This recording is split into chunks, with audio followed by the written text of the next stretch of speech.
Arts Alive. I'm Lynda Wiegan, and my guest today is Lester Ancheta. He's a McMinnville artist, sort of new to the area, and as you can see, maybe not yet, he's a painter, so we'll look forward to meeting him and hearing about his work. Welcome. Hi, thank you. I'm so glad you could be here. Yeah, so am I. Thank you for having me. So it sounds like you're rather new to the area, but settling in fast and making a splash. Yeah, I moved here 2 years ago, so I'm getting used to the community and really immersing myself in the art world here. So. You said you came up here from San Diego. Yes. So have you had to go into hibernation in the winter, or what? That was a big transition for me. Actually, I moved here May of 2007, and I pretty much was cold until February of 2008. I had to get really acclimated to it. So, but I mean, that piece has been okay for you. Yeah, now it's okay. I think actually I enjoyed the snowstorm that we had this past December, which allowed me to break out my snowboard and kind of put it out in the lawn. Okay, that's kind of cool. Now, did you grow up with an art background, or how did you come into painting? I've always grown up, or I grew up with a paintbrush or drawing frequently a lot, and I just noticed that I just loved doing it, and I did really well, and I was taking a lot of classes in high school. However, that wasn't what I pursued going to college. So, and realistically, that's what that journey really brought me back forth of why I love art and what is possible for me doing and creating art. So what made you decide to study software design instead of art? Well, I guess it's a combination of things. I mean, one, it was my upbringing with my parents wanting more of an engineer, doctor type. So I decided to follow that route, and yet first I started off as a civil engineer, and then actually moved on to computer engineering and then software development. So did you find software development like pretty creative? Actually, I did. It did have its own creativity because going from one solution to next, I mean, there's very many ways to get from point A to point B. And with programming-wise, I mean, I had to figure out the quickest and easiest solution to get there. So. Okay, you know what? I'm going to ask you about this because I was looking at the back of a magazine last night. It was for an iPhone, right? Yes. And it was telling all the features. I don't have an iPhone, but it was telling all the features you can do. And then it was pointing to one button, and it's like creative mapping or something, and it works with your brain to creatively map business strategies and all this. And I thought, how can your phone really do this? So what is that about? I don't know all the ins and outs about it. However, I can make a guess. I mean, it's kind of like how your brain works, where you can have one object here that's associated with something else, and it's really mapping certain areas where one thing can connect to the other.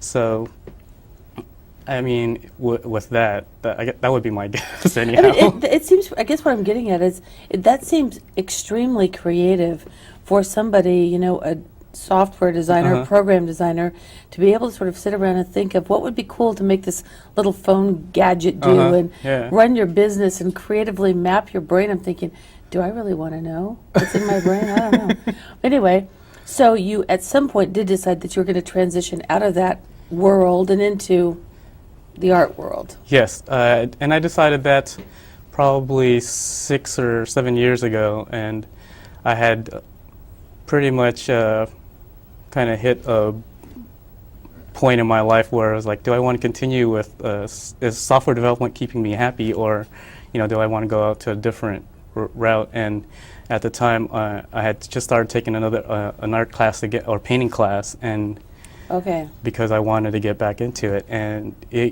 the teacher was actually very interesting because he talked about his own creative process and just applying strokes onto the canvas and seeing what develops. And for me, that was really foreign at the time, because when I pick up a paintbrush, I want to know exactly what it is I'm going to paint. I don't want it to dictate like how it's going to develop. So that really opened my eyes as to letting go of my old constructs of painting, I guess. And so when you did that, when you like just allowed your brush to wander freely over the canvas, were you pleased? Oh yeah, I was very surprised. I mean, the first piece that resulted from that was actually this one right behind me, which is called Chaotic Passion. And it's called that because there was a chaos internally as how to resolve my passion for art and what it is. So this is what resulted in that. So let me just ask you this as a sidebar. How are your parents now? Are they okay? have they calmed down and unglued themselves from the wall or something? Yeah, they're actually very supportive. At Good. first, when I told them, they were very like, "What? Are you going to give up your career as Lucrative a software developer?" career. Oh God, yeah, right. Yes, and I said, "Yeah, I'll be fine, Mom." It took them, maybe a brief second, and however, they are very supportive, and they were like, "Well, we love you. We're going to support you however you do, and we know you'll succeed." So it's been really great actually having them. They had an opportunity to come visit me this past summer, and it was the first time I actually showed them around in some of the galleries and where my artwork were, and just to see the smile on their faces and the gleam in their eyes, I'm sure. really was worth it for me. So now are they still down in San Francisco? Yes, they're still Okay. all in San Francisco right now. Okay. Wow, yeah, that must have been nice. What did they think? Did they love the Oregon wine country? Oh yeah, they love Oregon wine country. They enjoyed it because during the time of the summer, there was a lot of growth, and it really they love spending time with me too. So that made it a lot very worth it for them to come over and see myself and Sarah and see what I was up to, because it is 600 or 700 miles away. Yeah. So this was the first piece you did, and I guess I have to say that's pretty amazing to me that was the first one when you kind of let yourself break free. And then, so what kind of a direction? Tell me about where you found yourself moving from there. From there, letting go and just letting the canvas kind of uncover, because to me a blank canvas has endless possibilities, and that's what's exciting for me.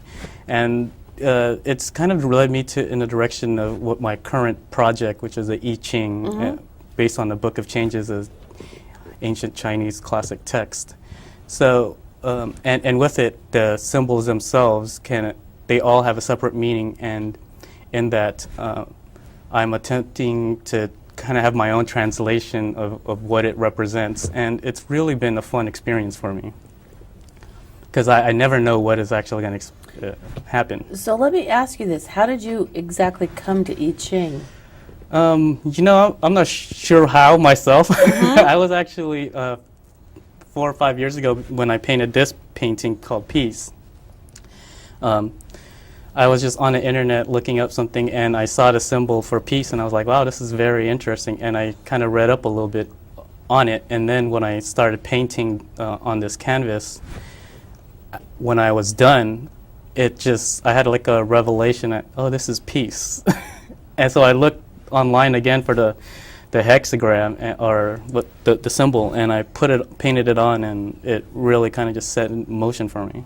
I mean, I guess I would have to say that I think it's very interesting and not coincidental that, you were looking for change in your life, and you stumbled onto the Book of Changes, and then you stumbled into this, this whole way of, I think that's kind of classic in terms of taking some of these really ancient symbols and doing a modern interpretation, of what they mean to you, and maybe like giving them some relevance for your life and your time, but maybe for other people who are like experience those same kinds of issues in their own lives. I mean, certainly this is a time of change. I mean, I don't care who you are or where you are in this world right now, but it's pretty much a time of change. Yeah, and that was actually the other thing that brought me to that, because we are in the middle of change. And when I looked at my painting again, I was like, this is time for me to start doing this, and this is it.